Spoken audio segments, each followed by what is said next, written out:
오늘 호세아 세 번째 상강입니다. 호세아 2장 14절로 23절까지 우리 한 목소리로 같이 읽었습니다. 사람이란 언제 자기를 돌아보냐 하면은 여러분 그렇습니다. 삶 속에서 내가 잘해보려고 했는데도 그것이 잘 되지 않고 또 하면 할수록 꼬이고 사람이 그러한 때를 우리가 만나게 되면은 여기서 우리가 퀘션을 가져. 왜 이러지?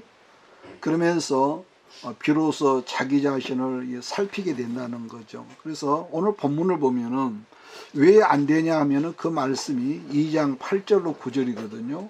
곡식과 새 포도주와 기름은 내가 저에게 준 것이요 저희가 바알을 위하여 쓴 은과 금도 내가 저에게 더하여 준 것이오늘 저가 알지 못하도다. 그러므로 그 시절에 내가 내 곡식을 도로 찾으며 그 시기에 내가 내 새 포도주를 도로 찾으며 또 저희 벌거벗은 몸을 가리울 내 양털과 내 삶을 빼앗으리라 이랬습니다. 왜 안 된다는 것입니까?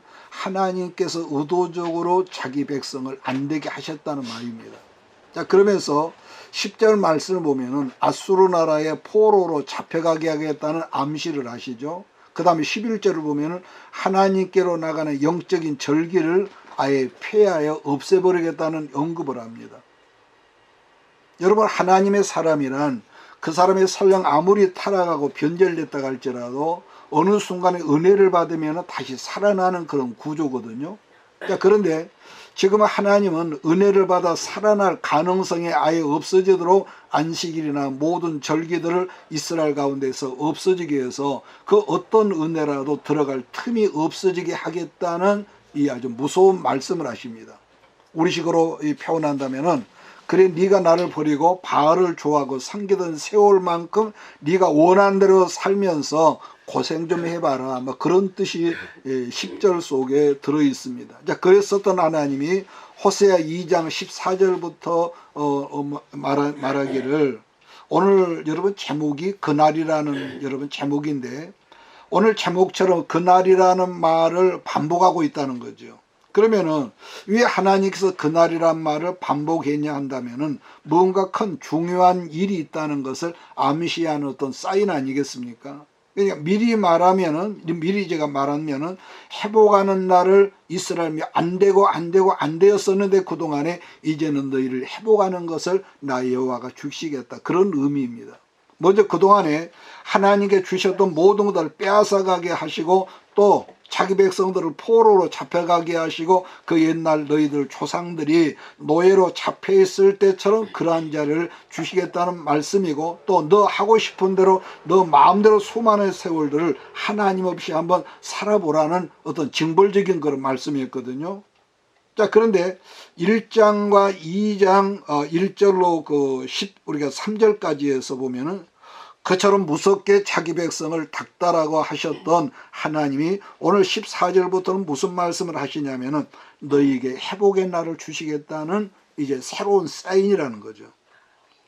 그래서 나는 오늘 이 말씀을 여러분에게 증거하면서 여러분의 삶 가운데도 그동안 안 되었고 잃어버렸던 어떤 일이 있었다 할지라도 이제부터는 회복해야 하시는 하나님의 은혜가 여러분의 삶 속에 나타나지기를 주의 이름으로 축복합니다.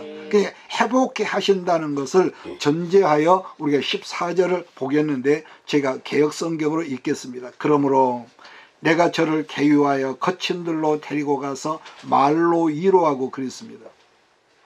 하나님께서 지금 그들을 어떻게 하겠느냐, 준비하신 장소란 거친 들이라고 그랬습니다. 지난번에 우리가 민수기를 공부할 때에 광야를 히브리어로 뭐라고 했다는 걸 여러분 기억하는지 모르죠? 광야를 미드바르라고 했습니다. 광야를 미드바르. 참고로 기억하셔도 좋습니다. 그러니까 히브리어로 미드바르란 무슨 말이냐? 광야란 뜻이고, 그러니까 어원은 똑같은데 이 다바르라는 것은 말씀입니다. 그러니까 미드바르, 다바르. 그러니까 광야에 있을 때 우리의 심령이 우리의 모든 환경이 광야에 있을 때에 이 말씀이 들린다는 거죠. 그 다음에 또 하나는 지성소를 뭐라고 그랬냐? 드바르라고 그랬습니다. 너무 이 어원이 똑같거든요. 자, 그런데 하나님의 이스라엘 백성들을 하나님께서 광야인 미드바르로 이끌어 가시겠다는 거죠. 그러니까 광야란 언제나 황량하고 사람이 살 수 없는 여러분 그런 그 지역으로 가오가고 아주 엄청난 그런 환경을 의미하죠. 우리가 이렇게 아는 대로 광야는 낮에는 50대를 오르내리고 또 밤에는 어떻습니까? 그렇게 더웠던 날이 추위가 있어서 뼛속까지 스며드는 무서운 곳이 광야라고 그러거든요. 그게 하나님의 백성들이 하나님께서 주셨던 땅에서 하나님이 없는 아수르 땅으로 여러분 사로잡혀가지 않습니까? 물론 훗날 남왕국 유다는 하나님의 징벌로 말미암아 포로로 잡혀가긴 하지만은 70년 만에 고국 땅에 돌아오지요. 자, 그런데 북왕국 열지파는 아수르에 잡혀갔던 북왕국 사람들은 언제 돌아왔다는 기록이 성경에 전혀 없습니다. 그러니까 열지파는 풍성하게 지들 멋대로 살기는 살았는데 아예 하나님의 그 선지자들의 말을 외면하고 거부하다가 아예 깡그리 없어져 버렸죠. 자, 그렇게 북왕국 열지파 사람들이 이 땅에서 아예 소멸되었다는 표현이 맞을 것인데, 물론 남왕국 유다 사람들도 바벨론에서 해방되어 돌아오긴 했지만은 얼마 가지 아니하서 말라기 이후에 불과 한 여러분 60-70년 그 안에 여러분 맛이 변해서 이 변질된 음식처럼 변질돼 가지고 하나님의 징벌로 말미암아 온 지구상에 흩어졌다가 비로소 1948년에 나라가 여러분 회복된 거죠. 무려 2000여 년 만이죠. 그러니까 3500년 전에도 하나님은 가나안 원주민들을 땅을 뺏어서 이스라엘에게 등기전을 해주셨던 것처럼 1948년에도 그 당시 팔레스타인, 그 땅은 영국의 식민지였는데 옛날에 블레셋 원주민들의 후손들이 살고 있던 땅을 뺏어서 이스라엘 사람들에게 이렇게 주었었습니다. 다른 말로 좀 흘렀지만은 본문의 거친들이고 광야이고 광야가 미드바르라고 말했는데, 그러니까 하나님은 그런 거 도무지 사람으로서 사람이 살 수 없는 그런 환경 속에 집어넣어서 이스라엘을 어떻게 하죠? 그들의 교만과 불신앙을 빼버리고 말씀으로 그들을 타일렀다는 거죠. 여러분, 사람은요 누구나 여러분도 나도 똑같습니다. 어떤 특정인 그런 게 아니라 세상을 목적 삼으면은 왜 없이 뭐가 있습니까? 예배가 형식화 돼버리고, 처음부터는 안 그러거든요. 하나하나 야금야금 형식화 돼버리고 예배 생활이 나중에 부담스러워진다는, 이건 공통적입니다. 그러니까 그러한 이 시건방진 생각이 우리 안에 들어오면서부터 서서히 귀신 역사가 시작이 되고, 이제 서서히 뭐죠? 말하는 것, 생각하며 행동하는 것들이 하나님이 없는 망할 짓을 우리가 한다는 거죠. 그럼 뭐가 망하느냐? 뭐 여러 개 사람에 따라서 뭐 여러 가지가 있겠지만은 우선 쉽게 예를 든다면은 우리가 그렇게 믿었던 건강이 빵꾸가 나죠. 자녀 문제, 부부 문제, 경제 문제, 뭐 인간관계 등등 여러 가지가 있지 않겠습니까? 그러니까 다 잃어버리고 난 다음에야 사람들은 그러죠. 아차하면서 후회하는 자리로 비로소 돌아오는데, 여러분 잃어버리고 나서 회복되는 그것이요 굉장히 어렵습니다. 정말 말처럼 쉽지가 않아요. 그러니까 이것은요 구약이나 신약의 어떤 하나님 공식입니다. 예수님의 탕자의 비중에도 어떤 아버지에게 아들이 둘이 있었는데 둘째 아들이 아직 성년이 되기도 전에 이 건방진 마음에 들어가시고 아버지께 물려받은 그 상속재물을 모아가지고 아버지를 떠나서 하랑방탕하게 살다가 나중에 재물이 다 떨어지니까 가난하게 사니까 사람이 없죠. 먹고 살 길이 없어서 돼지를 치는 농장에 들어가서 돼지밥을 먹고 살다가 비로소 뭘 생각했다느냐, 양식이 풍족한 아버지 집이 생각나서 집으로 돌아왔다는 말씀을 예수님께서 비유를 하셨죠. 아마 여러분도 어쩌다가 한 번씩 가끔은요 하나님을 떠나서 살면은 정말로 편할 것 같다는 생각이 들 때가 아마 한두 번쯤 있었을지 몰라요. 그랬을 때 하나님은 그런 우리의 마음을 책망하지 않고 내버려 두시거든요. 그러니까 왜냐, 하나님과 전혀 상관이 없는 사람인 것 같이 우리를 상관을 안 하시지만은 언제까지나 자기가 좋아하고 좋아하는 것을 다 잃어버리고 아무 것이 없어질 때 그때까지 당신의 자녀들을 방치한다는 거죠. 방치한다. 그래서 종환자실에 여러분 전도가 쉽다는 그런 말이 있거든요. 그러니까 아까 언급했지만은 믿었던 건강, 내가 남은 것은 건강인데 믿었던 건강, 믿었던 어떤 부부, 자기 재물을 다 잃어버리면은 마치 교만한 느부갓네살 왕이 어느 날 하늘을 우러러 보았다는 말처럼 인간은요, 외에 없이 막다른 골목 앞에 있으면은 하나님을 생각하는 것이 인간이기 때문에, 그래서 하나님은 누차 말씀을 보내고 주의 종들을 보내서 미리 어떤 그 저주 섞인 예언의 말씀하지. 근데 우리가 참고적으로 알 것은 선지자들을 통해서 저주의 말씀을 했다는 것은 저주를 하는 것이 아니라 예언적 저주는 경고의 말씀이죠. 네가 그렇게 살면은 너는 그렇게 된다. 근데 우리는 그 말을 귀담아 듣질 않거든. 이거 똑같습니다. 사람이 우리는 그런 속에 있으면은 늘 조바심이 있지만은 하나님은 우리 때문에 일절 조바심을 안 하거든요. 우리는 잠을 안 자고 때로는 밥을 먹지 않고 부르짖지만은 하나님은 내버려 두셔. 언제까지 그 사람을 방치하시냐면은 하나님께 택하신 그 사람이 아무것도 없는 광야 곧 미드바리에 자기가 있다는 것을 깨달을 때까지, 다르게는 자기가 탕자와 같은 짓을 자영하고 살았구나 그것을 깨달을 때까지는 충분히 하나님은 자기 백성들을 방치해 두신다는 그런 특징이 여러분 있더라는 것이죠. 조금 전에 제가 미드바르노 광야이고 여러분 다바르가 뭐라고 했습니까? 말씀이라고 그랬거든요. 이게 무슨 말이냐면 인생은 여러분들 이렇게만 나도 풍요하게 잘 살고 싶고 부족함 없이 살고 싶다 그러지만은 사람은 이상하게 피로 이상으로 우리가 많아지면은요 마음이 어떻습니까? 흐트러져 버리죠. 그래서 인생은 외 없이 미드바르가 되어질 때라 진실로 다바르의 말씀이 우리 심령 속에 들려온다는 이 특징이 우리에게 있습니다. 이건 그 사람이 나쁘고 좋고 이런 게 아니에요. 반면에 드바르가 있는데 드바르가 그 뭐래요? 성소라는 거죠. 그러니까 말씀이 들려올 때 비로소 내 심령 깊숙한 성소가 여러분 열린다는 뜻이죠.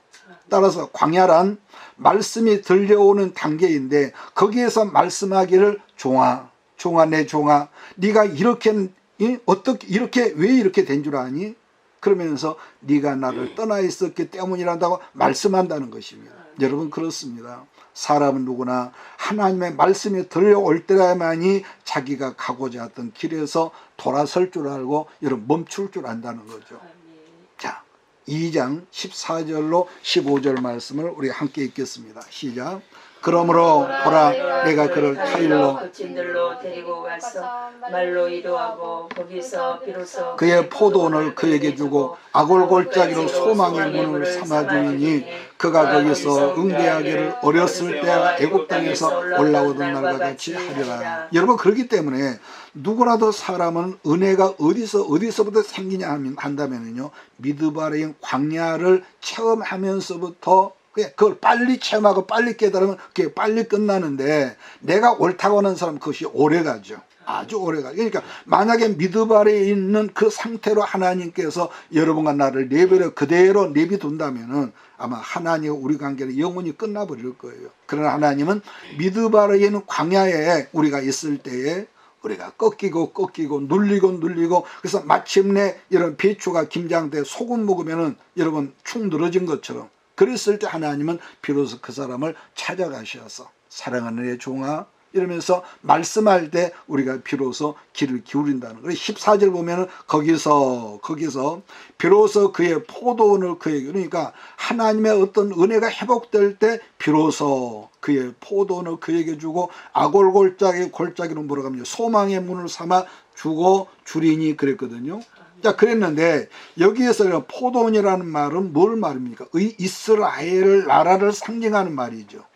그 다음은 포도원뿐만 아니라 아골골짜기로 소망의 문을 삼아주리니라고 했는데 아골골짜기란 여리고 지역의 요단강 부근인데 쉽게 말하면 여리고는 가나안 땅 첫성으로서 하나님 앞에 여러분 11조거든요.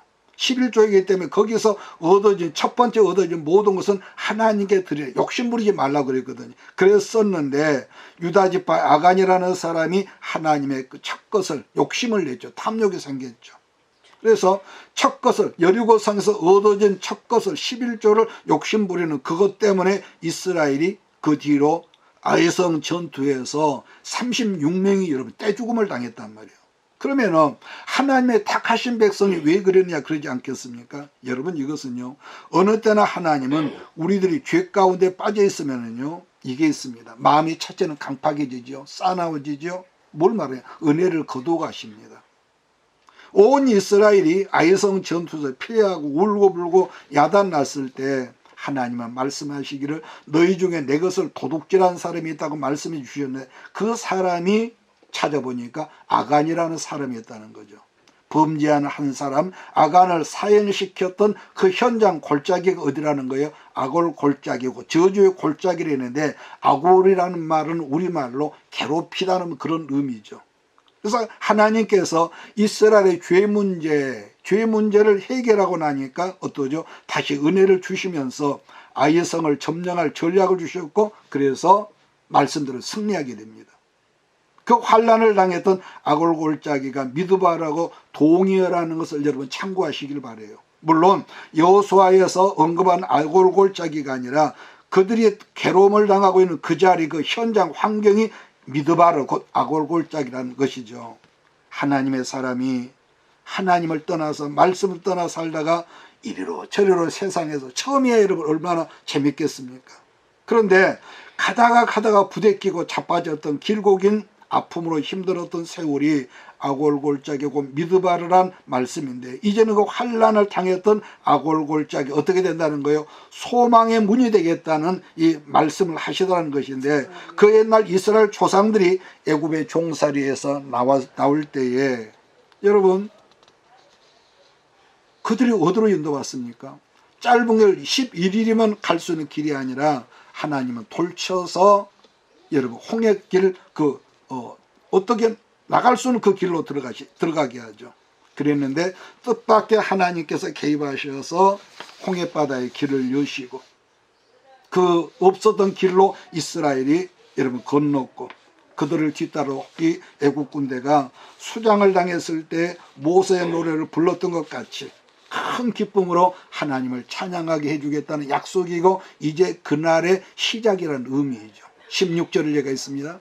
여호와께서 이르시되 그날에 네가 나를 내 남편이라 일컫고 다시는 내 바알이라 일컬지 아니하리라. 언제나 본 남편에게로 돌아오는 그것이 회개의 시작이라는 말씀이라는 거죠. 그러면서 하나님은 17절에 또 이렇게 말씀하거든요. 내가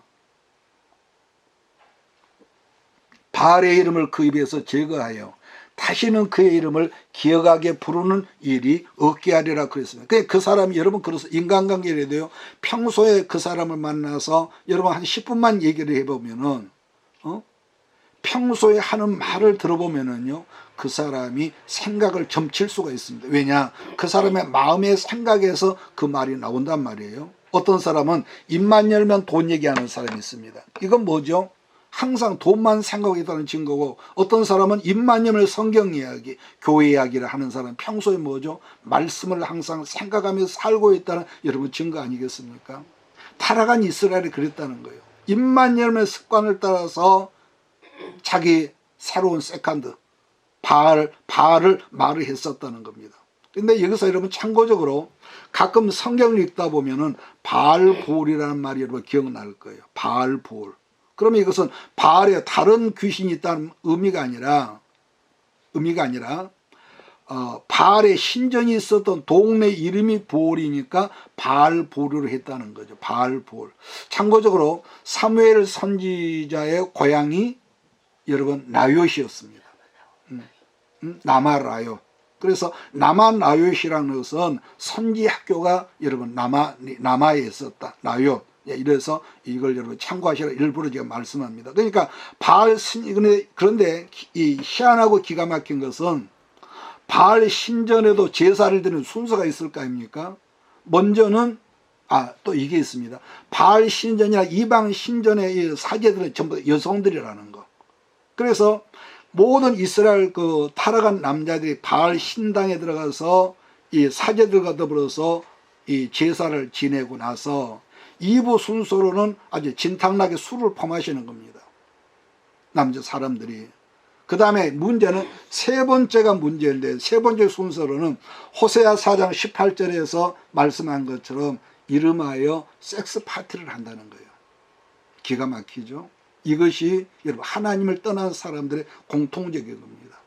요즘에는 여러분 스와핑 뭐 그런 것도 여러분 흔하게 있다고 그러죠. 그러니까 이 바알 신전 안에 수많은 남자들과 신전 사제들이, 이 사제들 여자들이 한꺼번에 여러분 그 뒤엉켜 있으면은 그걸 바알 신이 본다는 거예요. 바알 신이 보다가 바알 신이 자기 아내와 관계를 맺으면은 이 바알에게서 정액이 나오는데 그 정액이 땅에는 비가 돼서 흘러내린다는 이것이 바알 여러분 종교의 대표적인 것이죠. 오늘날 우리가 보면은 올림픽이나 월드컵이 성화를 여러분 봉송한다고 그러는데, 성화를 맨 먼저 어디죠? 거기서 이 체화하는 걸 반드시 여자 사제들이 지금도 나오지 않습니까? 그러니까 바알 종교 시스템이 그랬기 때문에 이스라엘 남자들이 바알 귀신에게 한번 맛을 들여놓으면 벗어나지는 못한다는 거죠. 여러분 그랬을 거 아니겠습니까? 그랬었는데 하나님께서 이스라엘을, 그런 이스라엘 거친들로 끌고 나가서 연단하시고 다루시고 난 다음에 뭐라고 했냐. 14절로 17절을 다시 읽겠습니다. 14절 시작. 그러므로 보라, 내가 그를 카일로 거친들로 데리고 가서 말로 위로하고 거기서 비로소 그의 포도를 그에게 주고 아골골짜기로 소망의 문을 삼아주리니 그가 거기서 응대하기를 어렸을 때와 애굽 땅에서 올라오던 날과 같이 하리라. 여호와께서 이르시되 그날에 네가 나를 내 남편이라 일컫고 다시는 내 바알이라 일컫지 아니하리라. 내가 바알들의 이름을 그의 입에서 제거하여 다시는 그의 이름을 기억하여 부르는 일이 없게 하리라 그랬습니다. 그럼 그러한 과정을 통해서 다시 이스라엘이 하나님께 돌아왔다는 건데, 18절을 보면은 여전히 그날이 또 나오고 있는데, 그래서 그들이 하나님께 돌아와서 이제는 뭐라고 했다는 거예요? 하나님이 내 신랑이다. 쉽게 표현해서 하나님이 내 하나님이라고 했다지 않습니까? 그리고 나서 하나님께서 그들에게 뭘 예비하셨다냐면은 18절인데, 그날에는 내가 그들을 위하여 들짐승과 공중의 새와 그 다음에 땅의 곤충과 더불어 언약을 맺으며 또 이 땅에서 활과 칼을 꺾고 전쟁을 없이 하고 그들로 평안히 눕게 하리라 하셨는데, 이게 무슨 말이냐면은 하나님께서 자기 백성들을 위해서 그동안은 이 사나운 짐승들, 여러분 성경에 사나운 짐승이라는, 여러분 하나님이 없는 이방 백성들을 사나운 짐승이라고 했거든요. 사나운 들짐승이나 이스라엘 해롭게는 각종 곤충들로 말미암아 해받는 일이 옛날에 있게 하셨는데 이제는 없게 하시겠다는 말씀인데, 12절을 보면 하나님이 이렇게 말씀하시거든요. 그가 전에 이르기를 이것은 나를 사랑하는 자들이 하나님이 준 것이 아니라 나를 사랑하는 자들이 내게 준 값이라 하던 그 포도나무 무화과 나무를 거칠게 하여 수풀이 되게 하며 들짐승이 먹게 하라. 하나님이 그랬다는 거예요. 그러니까 그처럼 무섭게 저주하시고 징벌하셨던 하나님께서 하나님께로 이제 돌아온 이스라엘 백성들을 뭐라고 하는 거예요? 해롭게 하던 모든 환경과 역사하던 이 법이 없는 사람들이나 들짐승이나 곤충까지라도 자기 백성을 해롭게 하지 못하게 했다. 여러분 사도행전에 보면은요, 헤로드 왕이, 헤로드 안티파스가 여러분 누굽니까? 예수 믿는 사람을 해롭게 할 때 맨 먼저 야고보를 죽이지 않습니까? 야고보를 죽이고 나서 이스라엘 유대인들이 아주 좋아하니까 더 기가 살아가지고 베드로를 죽이려고 감옥에 갇힌 일이 있었는데, 그리고 나서 연설을 하니까 아부하는 사람들이, 이건 사람의 소리가 신의 소리가 아부를 떠니까 어떻게 합니까? 충이 먹어서 충이 창을 뜯어먹었다는 거예요. 그 충이 뭔지는 모르는데, 근데 나중에는 이 폐창자가 밖으로 나와가지고 흘러가지고 여러분 죽었다는 건 저주의 말이 있거든요. 그러니까 하나님께서 충을 보내서 곤충까지도 이스라엘을 해롭게 했는데 이제는 뭐라 해요? 이 안전히 이런 곤충까지 없게 하겠다는 거. 그리고 그뿐 아니라 이 땅에서 활과 칼을 끄고 전쟁을 없이 하고 그들로 평안히 눕게 한다고 그래서요. 그 땅에 전쟁이 없어지니까 백성들이 얼마나 평안했을까요? 지금 지난주에 저 섬나라 자유중국 대만이 중국으로부터 전쟁에 대한 두려움이 엄청 크겠죠. 그리고 지지난주엔가 큰 지진이 일어나서 엄청난 피해를 입었으니 그들이 얼마나 두렵겠습니까? 그런데 하나님께로 돌아온 이스라엘 백성들을 이제 고토로 돌려보내시고 그들의 입에서 바알의 이름이 제거되고 하나님이 이제 내 남편이라고 다른 사람이 자랑하는 그때부터 이스라엘 백성들에게 하나님 본격적으로 하늘문을 열어서 복을 주시는데 사람이나 들짐승이나 곤충들까지라도 이스라엘을 해롭게 하지 못하게 하시며 뿐만 아니라 하나님 주변의 다른 나라 사람들이 이스라엘 침략하지 못하도록 그들의 활이나 칼을 꺾어버리겠다는 엄청난 축복의 말씀을 하셨다는 거죠. 여러분, 사람이요 누웠다고 다 코를 골고 잠자는 게 아니거든요. 아무리 잠을 자러 가지만은 잠을 이루지 못하는 사람들이 우리 주변에 얼마나 많습니다.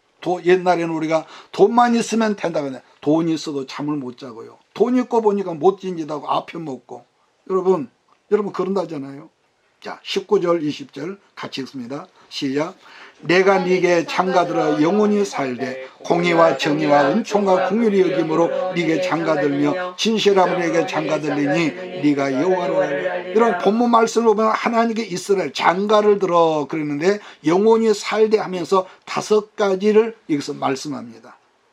5가지. 우리나라도 젊은이가 결혼을 할 때 먼저 약혼이 있고 그 다음에 결혼이 있죠. 그런데 이스라엘은 한 가지가 된 정혼이라는 게 정혼이라는 것이 있고 약혼이라는 거, 그 다음에 마지막에 결혼이 있는데, 그런 이제 본문에 장가든다는 말은 여러분 결혼이 아니라 이 정혼을 의미하는 원문상에는 그렇습니다. 자, 그렇다면 그 정혼이 뭘까 할 때 물론 지금은 그런 풍습이 없어졌다고 합니다만은 옛날에 정혼이라는 것은 어른들끼리 우리 아들 너그 딸 먼저 우리 다음에 우리 사돈 맺자, 너그 딸을 내가 며느리로 주라, 이렇게 했다는 거죠. 그래서 이것을 정혼인데, 그리고 나서 그 아이들이 성인으로 자라난 다음에 본인들끼리 만나게 해서 상대방의 특별한 어떤 허물이 없으면은 그랬을 때 하는 것을 약속이라고 그랬죠. 약혼이라고 그랬죠.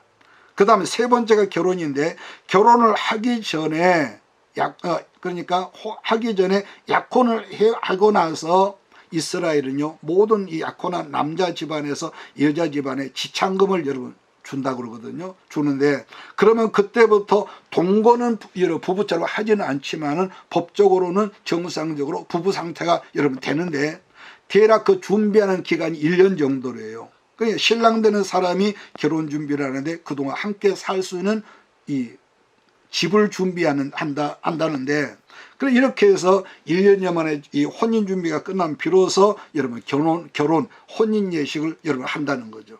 그걸 여러분과 우리 모두에게 그대로 적용한다면 신랑 되신 예수님은 당신의 피값으로 우리를 죄 가운데 샀단 말이에요. 믿습니까? 그래 따라서 우리는 신랑 예수님과 결혼을 약속한 전제한 약혼자의 지금 신분이라는 거죠. 그래서 예수님은 요한복음 14장 1절에서 3절에 이렇게 말씀하는데, 너희는 마음에 근심하지 말라. 하나님을 믿으니 또 나를 믿으라. 내 아버지 집에 거할 곳이 많도다. 그렇지 않으면 너희에게 일렀으리라. 내가 너희를 위하여 처소를 예비하러 가노니 가서 너희를 위하여 처소를 예비하면 다시 와서 너희를 내게로 영접하여 나 있는 곳에도 너희도 있게 하리라, 이렇게 말씀했습니다. 자, 그렇기 때문에 우리들은 지금 신랑 되신 예수님을 기다리는 단계고, 우리 신랑 예수님 우리가 영원히 함께할 거처를 예비하는 단계라고 이렇게 우리가 해도 여러분 틀리지 않을 것입니다. 자, 그런데 여기서 한 가지 오늘 본문에 참고할 말씀은 여기만 뭐 끝내겠는데, 우리 하나님은 이스라엘 한 번 결혼을 했었거든요. 그걸 본문 성경에서 말한다면은 결혼을 했었던 그 관계인데 근데 깨져버렸습니다. 왜? 신랑은 멀쩡한데 신부된 이스라엘 바람을 피워가지고 이 관계가 깨졌죠. 하나님은 이스라엘을 애굽에서 꺼낸 다음에 호렙산에서 이스라엘에게 언약의 말씀을 주셨는데, 다시 말해서 혼인 언약을 맺었는데 뭐라고 했었냐. 19장 출애굽기 19장 5절 6절을 보면은 세계가 다 내게 속하였나니 너희가 내 말을 잘 듣고 내 언약을 지키면 너희는 모든 민족 중에서 내 소유가 되겠고 너희가 내게 대하여 제사장 나라가 되며 거룩한 백성이 되라, 이런 말씀을 했거든요. 그랬는데 이 말은 혼인관계가 되어 있었지만은 아내된 이스라엘이 불순종하고 바람을 피우면서 다른 신들을 서방 삼아 좋아하다가 그 혼인관계가 절단나 버렸단 말이에요. 그래서 신랑 되신 하나님은 그 안에 이스라엘 징벌로 이스라엘을 버렸었지만, 그러나 오늘 호세아 보니까 완전히 포기하지 않고 악을 골짜기 하는 미드바로 광야에서 그들을 뭐라고요? 가시로 찌르게 하시고 의도적으로 그들이 음행하려고 가려고 하던 길을 담으로 막아 쌓으시고, 그렇게 해서 연단한 다음에 이제 뭐죠? 그들이 이제 낮아지니까, 고난을 통해 낮아지니까 좋은 말로 타일러서 다시금 아내의 자리로 드리겠다는 그 말씀이거든요. 자, 그런데 이제 다시 결혼을 하려 하시는데 옛날 첫 번째 결혼 내용하고 다르다는 것이죠. 그럼 뭐가 다르냐? 옛날보다는 조금 추가되는 항목들이 있습니다. 그 말씀이 호세아 2장 19절로 20절인데, 내가 네게 장가들어, 여러분 그 사인펜 있으면 체크를 하십시오. 영원히 살되, 첫 번째 공의와 정의와 은총과 궁휼히 여김이로 네게 장가들며 진실함으로 네게 장가들리니 네가 여호와를 알리라 그랬습니다. 먼저는 여기서 공의와 정의로 장가를 든다 했는데, 만약에 공의와 정의로만 결혼 생활을 또다시 한다면은 신부된 우리들이 얼마나 불편하지 않겠습니까? 왜냐하면은 공의와 정의는 뭐냐? 율법이거든. 율법으로만 첫 번째 결혼을 했었기 때문에 그 첫 번째 결혼 생활이 깨져버렸다는 거. 그러니까 공의와 정의였던 율법이라는 부분, 하나님, 이 법이 나빠서가 아니라, 여러분 사실 율법은 굉장히 좋은 것 아니겠습니까? 문제는 신부된 이스라엘이나 말세를 살는 우리들이 그 하나님의 공의와 정의라고 일컫는 율법으로 살 수 있는 능력이 전혀 없다는 거예요. 전혀 없어. 알기는 아는데. 그게 바로 구약인데, 구약의 이스라엘 백성들이 그렇게 넘어졌던 그들을 지금 전해주고 있거든요. 왜냐? 단 한 번이라도 그 말씀, 이스라엘이나 신부가 신랑하고 살았던 적이 없다는 거예요. 그래서 신랑된 하나님이 우리의 모든 약점을 다 아시고 공의와 율법으로 장가를 든다면은 사랑의 관계가 또다시 깨지고 박살날 것을 아셨기 때문에 뭘 여기서 말씀하셨냐면은, 여기서 뭐죠? 공의와 정의가 아니라 여기서는 은총과 공율로, 은총, 사랑과 불쌍히 여기는 마음으로 장가를 드시겠다는 것인데, 부부지간은 그러잖아요. 우리가 부부싸움도 하지만은 상대를 사랑하지 않고 때로는 상대를 불쌍히 여기는 그런 이런 마음이 없다면은요, 그 관계가 얼마나 피곤하겠습니까? 왜? 율법이 있으니까. 그러다 가정에서 법이 없어져야 한다는 건 여러분 아니죠. 왜냐하면은 이미 오래전에 이스라엘의 우리들은 예수님을 통해서 십자가에서 흘리신 피값으로 말미암아 결혼 지참금을 예수님이 지불한 상태의 사람들이 여러분과 나란 말이에요. 이 말이 이해가 되기를 바랍니다. 그러니까 십자가의 피로 결혼 지참금을 지불한 상태이기 때문에 이제는 어떤 법으로도 이 법을요 깨버릴 수 있는 법이 없어요. 방법이 없기 때문에 사도 바울이 로마서 8장 28절은 뭐라고 합니까? 내가 확신한다. 사망이나 생명이나 천사들이나 권세자들이나 현재일이나 장래일이나 능력이나 높음이나 기품이나 다른 어떤 피조물이라도, 그 다음에 우리를 주 예수 그리스도 안에 있는 하나님의 사랑에서 끊을 수 없다. 아주 단언을 해버렸습니다. 왜 하나님 우리와 관계를 끊지 못하냐면은, 아까 그랬죠. 독생자 예수 그리스도를 제물로 주시고 그 피값으로 죄 가운데서 여러분과 나를 하나님의 것으로 사셨단 말이에요. 그렇기 때문에 죄의 제물로 죽으신 아들의 피값 때문에 이제는 하나님의 공의와 정의가 설령 우리가 어겼다 할지라도 뭐죠? 주는 미쁘시고 의로우사 우리가 우리 죄를 자백하며 그러죠. 우리를 여러분요 여러분 해야 하지 않는다고 그랬거든요. 그러니까 하나님의 사랑에서 끊어질 수 없는 것이 바로 지참금을 이미 지불했단 말이에요.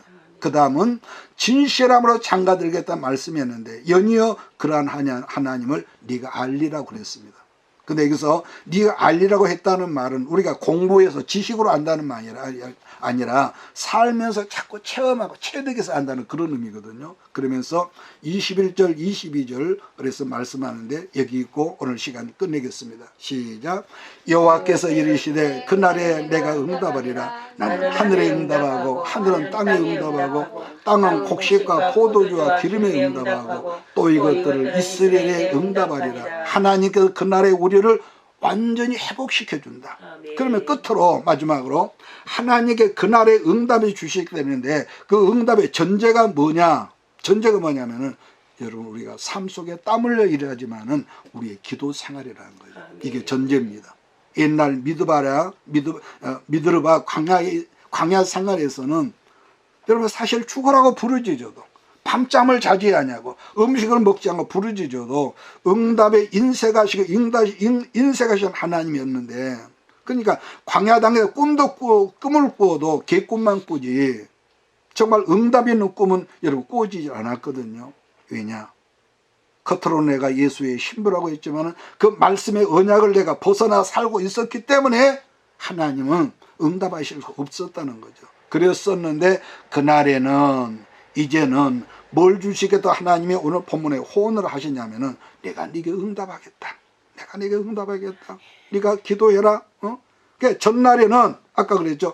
그렇게 불러도 하나님의 인간 차별하십니까? 이런 마음이 저절로 나올 정도로 부르짖어도 울어도 금식해도 들은 척도 안 하시던 그 하나님이 이제는 너희들의 부르짖음을 듣고 너희 아픈 곳을 내가 여호와라 아파 내가 너희를 치료하리라. 그러면서 예수님이 그랬죠. 건강한 자에게는 의원이 쓸데없고 병든 자에게야 병원이 이런 필요하다고 그런 언급을 하셨거든요. 그래서 출애굽기 2장 24절에 보면은 하나님이 그들의 고통 소리를 들으셨대요. 하나님이 들으시고 아브라함과 이삭과 야곱에게 세운 그 전에 했던 옛 언약을 약속을 기억하사 하나님이 이스라엘 자손을 돌보셨고 개혁성경은 권념하셨고 하나님이 그들을 기억하셨더라. 이 말씀이 여러분과 우리 교회와 이 말씀을 듣는 우리 모든 식구들에게 함께 있으시기를 예수님의 이름으로 축원합니다. 기도하겠습니다. 이것이